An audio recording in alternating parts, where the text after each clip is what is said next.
Alléluia. Celui qui demeure sous l'abri du Très-Haut, l'Éternel des armées, repose à l'ombre du Tout-Puissant. Amen. Et ce que je m'en vais développer en quelques lignes, je vous prie de bien y prêter attention et de me poser des questions en retour. Que Dieu nous donne à nous tous la santé et la vie pour que nous puissions poursuivre ce travail d'information. Quelqu'un, je crois une femme, un couple, a posé la question: quelle était l'attitude du prophète Papa Yansounou, qui était très bouillant? Quelle était leur attitude face à l'adversité? Alors, quand le couple a posé la question, surtout la femme, j'ai senti qu'elle était très nerveuse. J'ai dit, mais ma soeur, vous pouvez me dire pourquoi? Qu'est-ce qui vous a posé? Il y a plusieurs questions, mais comment vous pouvez me poser? Elle me dit maintenant à moi qu'elle a tellement observé des choses à l'église qu'elle a l'impression que les gens avaient quelque chose contre le prophète, le pasteur prophète fondateur. Et c'est pour ça qu'il s'applique minutieusement à casser en 1001 morceaux tout ce qu'il a fait, au point qu'il y ait même une autre constitution. Que cela-là, c'est ce qui l'a outré, elle particulièrement, et que beaucoup de choses ont changé. Elle m'a dit également qu'elle a suivi la communion sur une paroisse. Et elle a vu des gens donner de l'hostie et mettre cela dans la main aux gens comme à l'église catholique et servir la mixture qui fait office du sang de Jésus-Christ dans des petits verres. Les gens prennent et puis que cela l'a étonnée. Parce tout simplement que elle était beaucoup petite quand sa maman, sa grand-mère était déjà chrétienne céleste, qu'elle avait vécu avec. Et elle a vu, elle allait là-bas sans toutefois être baptisée, et elle a vu comment ça se passait. Et elle a mémorisé ce qu'elle a vu. Donc elle était un peu fébrile quand elle posait la question. Bon, le mari la concernant, la connaissant certainement, bon, s'était contenté de poser quelques questions. Mais elle est revenue là-dessus. Quelle était l'attitude du prophète fondateur de Papa Yansounou, que ça d'ailleurs, qui a été baptisé par sa grand-mère, c'est lui, Papa Yansounou, qui avait baptisé la grand-mère à Cotonou. Donc elle connaissait très bien le carré 161 où on était et où la paroisse est jusqu'à présent. C'était ce qu'elle voulait savoir. Et alors moi, je ne sais pas qu'est-ce que je dois lui dire. Mais une chose est certaine, je vous assure, en dehors de mon père, ma maman, celui qui m'a marqué, elles sont deux personnes à m'avoir marqué, et surtout Papa Oshofa, entre les pieds duquel la plupart des enfants de mon père étaient nés, baptisés par lui. Et en outre, celui-là qui m'a marqué, l'Éternel l'a rappelé à lui il y a 2 ans, c'était le prophète Tibi Joshua de la Squan, Ikotuegbe à Lagos, dans une des banlieues de Lagos. Ces deux personnes-là m'ont étonné par leur enseignement, leur attitude. Papa Yansounou, quant à lui, il était semi-an, il rétorquait tac, tac, tac. Tout ce que Dieu a dit à Papa Oshofa, ça devenait exécutoire. Face à l'adversité, eh bien, dans le passé, nous avons suivi. Écoutez, quand vous allez à Porto Novo, au siège suprême de l'église, avant d'entrer, il y a une mosquée sur votre droite. Cette mosquée a été construite là par une dame de la famille des Alokpo, ton cousine directe à papa Alokpo. Et elle savait que la terre là, qui est occupée par le siège suprême, elle allait agrandir le royaume coranique par là-bas. Et à sa surprise, les gens de cette église sont venus s'installer. Elle n'a jamais digéré ça jusqu'à sa mort. Et vous avez vu, la mosquée est adossée contre le mur ex de l'église.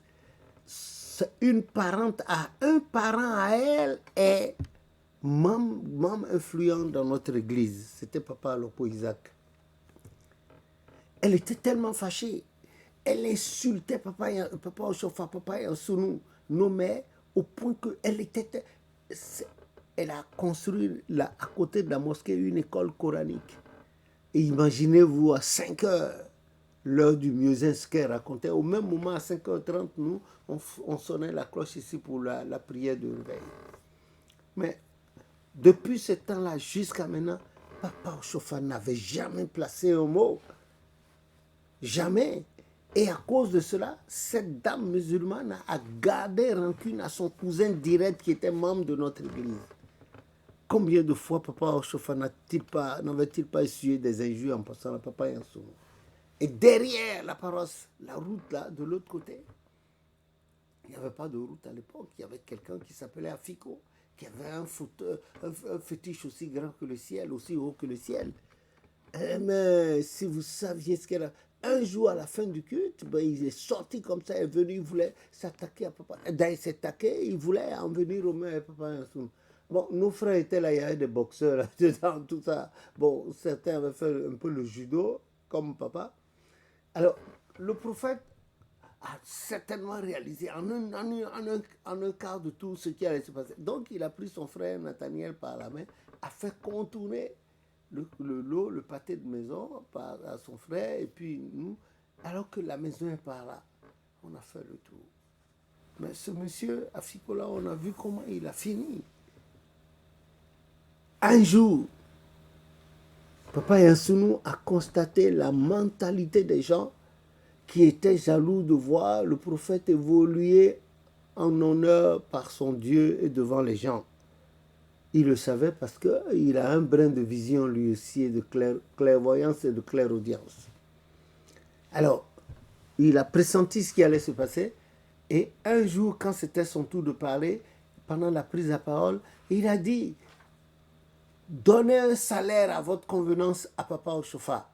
Donnez-lui un salaire à cause de demain. Donnez-lui. À Robodé, tout le monde a crié, comment il peut dire ça? Papa Oshofa, fondateur de l'église, il est libre de prendre le salaire qu'il veut, de prendre tout ce qu'il veut. Oh, s'il était libre de prendre tout ce qu'il veut, pourquoi vouloir chercher des escarmouches alors? Les gens ont tout dit. Et puis, bon, finalement, la position du prophète aussi était mi-figue, mi-raisin face à son frère. On a senti la boude. Bon, des années après la mort de papa Yansounou, qu'est-ce qui s'est passé?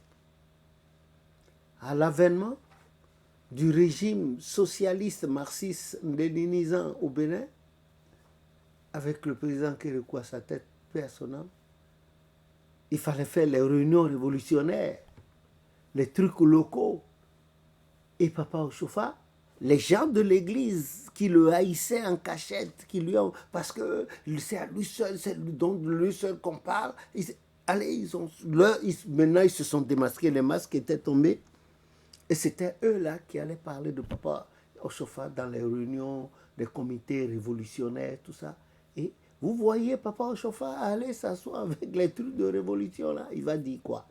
C'est un homme de paix. Là où il y a du bruit, il se levait tranquillement comme un serpent, il s'en allait, comme le Seigneur a dit dans Matthieu 10, je crois, verset 16. Il s'en allait. Maintenant, voilà la révolution. Tout le monde se surveillait comme en Belgique. Et là, le temps de l'accomplissement de la promesse de Dieu, qui voulait le faire partir dans un autre pays plus grand pour qu'il continue à sa mission, était arrivé. Mais il est parti, il était parti, et de justesse derrière lui, la révolution et le bruit, les gens ont commencé par raconter sur Papa au chauffard. Ah oui, qu'il a fui, il aurait ramassé l'argent des fidèles, il s'est construit des maisons avec, il est parti, il fallait l'arrêter, il fallait lui faire ceci. Et des gens même étaient allés jusqu'à dire que c'est lui qui a monté le coup avec les mains. Même dans les Antilles où j'ai été, les gens le disaient publiquement. J'ai dit non. J'ai dû apporter des démentis, expliquer. Et alors quelqu'un a dit aux alentours immédiats de Papa au chauffard, voilà ce que ton frère avait dit. Il a dit que ces gens de Porto Novo là que tu vois, demande-leur qu'ils te donnent un salaire. À la fin du mois, ils te donnent et tu signes. Pour que demain, ils ne disent pas que tu as ramassé leur argent pour faire ta fortune. Et c'est ce qu'ils ont fini par dire au comité révolutionnaire pour que Papa Chauffard soit menacé, arrêté, etc., etc. Mais Dieu, il sauve toujours son oin. Il faut lire le psaume 105 à partir du verset 12. L'Éternel, puis le psaume 34 égal. L'Éternel sauve toujours son oin. À dire le psaume 20. Il était déjà passé de l'autre côté. Après, voilà, quelqu'un lui a dit, voilà ce que ton frère Nathanaël Ansoum te disait.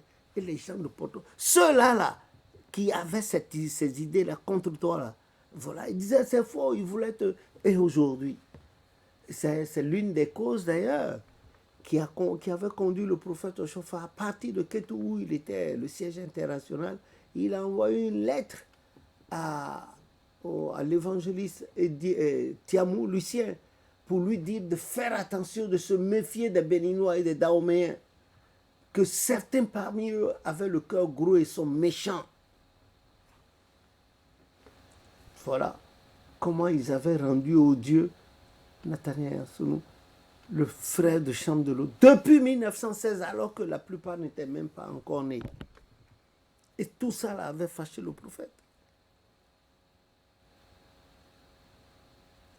Il y a encore quelqu'un duquel je veux parler, c'était le devancier Benoît Gbaussi Personnel.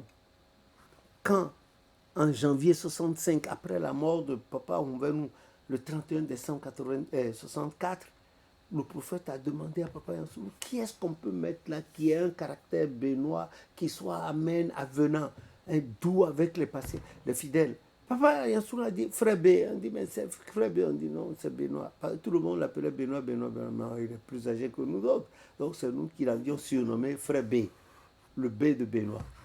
Papa Yansou a dit, et en janvier, on lui a fait le truc initial, le rituel, et puis on l'a mis là.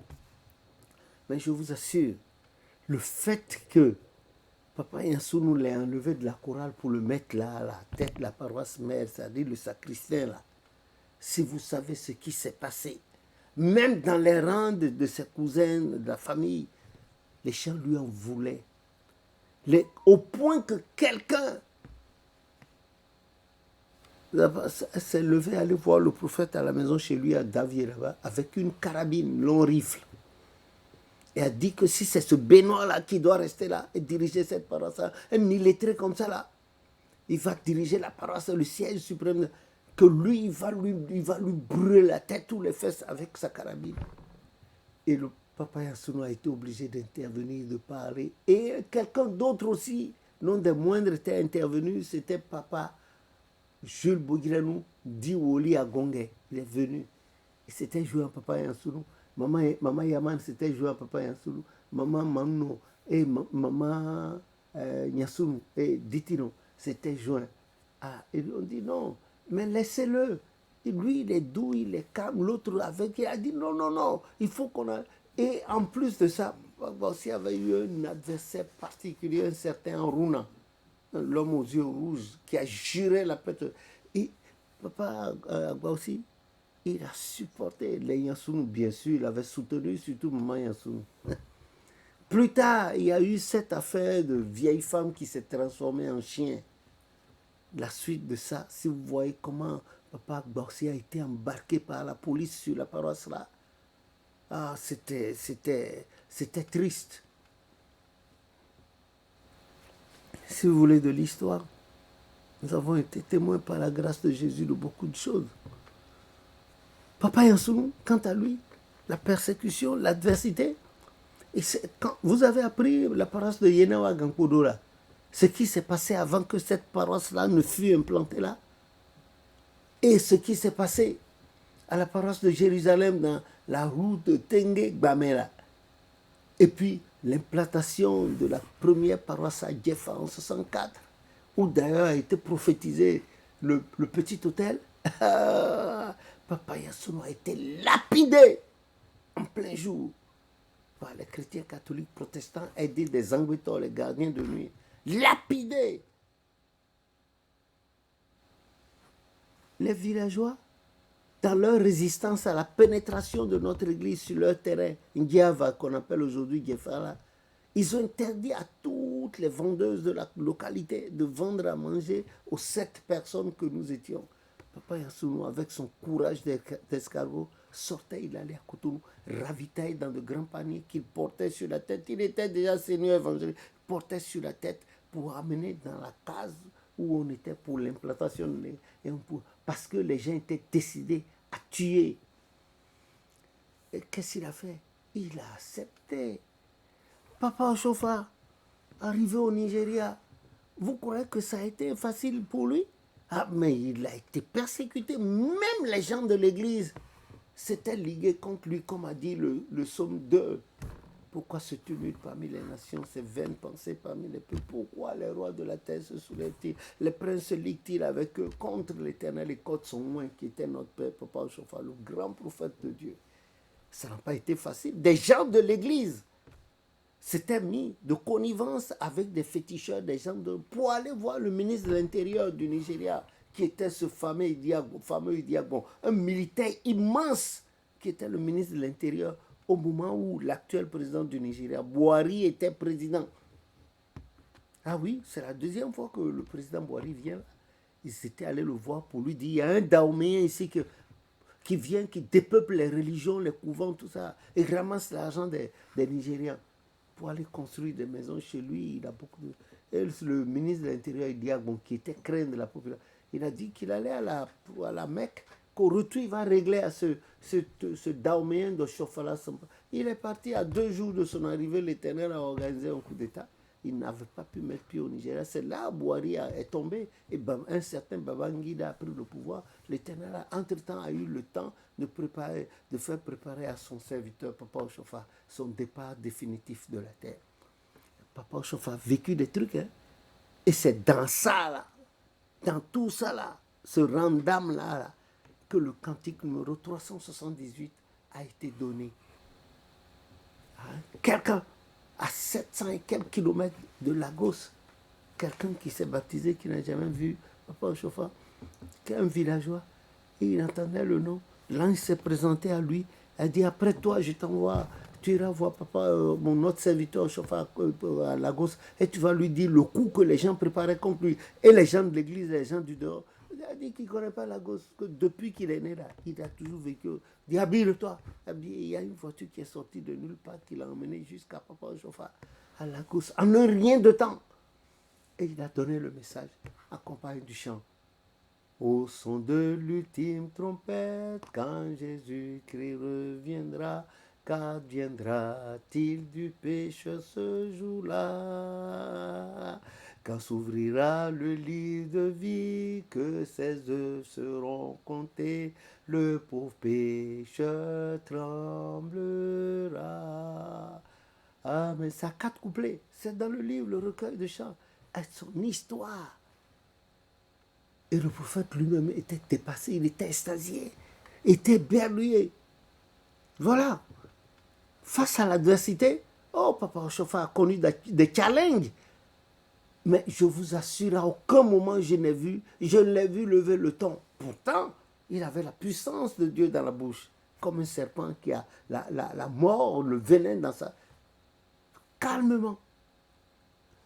Notre frère, le supérieur Gossi aussi, ah oui, et il a fait du chemin devant Dieu, il est allé lentement, mais au point que il était intervenu, maman était intervenu. Les gens lui en voulaient tellement parce qu'il était là, responsable de la paroisse Belle, là.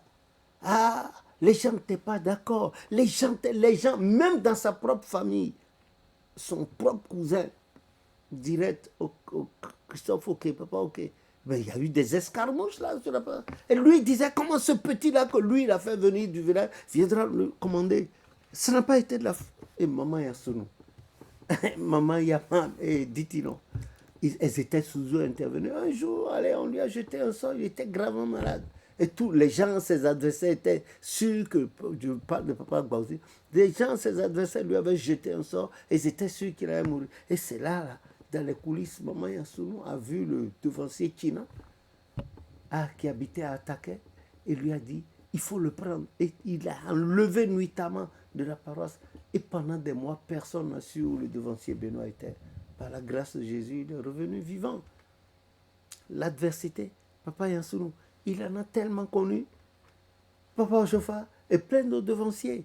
Et nous, alors moi aussi, je ne peux même pas vous raconter quelque chose. Une nuit, j'étais en pleine séance de prise de parole dans un quartier de Cotonou pour une chorale. Et ce jour-là, c'est un mercredi. Tous les mercredis, les gens venaient de partout pour prendre note sur l'histoire de l'église. Et Papa Ochofa, Papa Yansounou. En tout cas, l'histoire. Je faisais, quand la voix m'a dit, arrête, enlève ta soutane, plie ça, reste dans ton tricot, sors d'ici et va-t'en. Il y a un piège. Les gens t'attendent, ils veulent te tuer. Il y a un piège.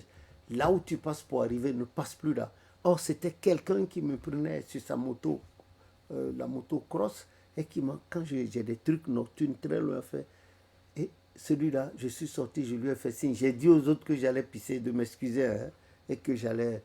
Je me suis déshabillé, comme l'ange m'a dit. J'ai plié, j'ai mis dans mon sac en bandoulière.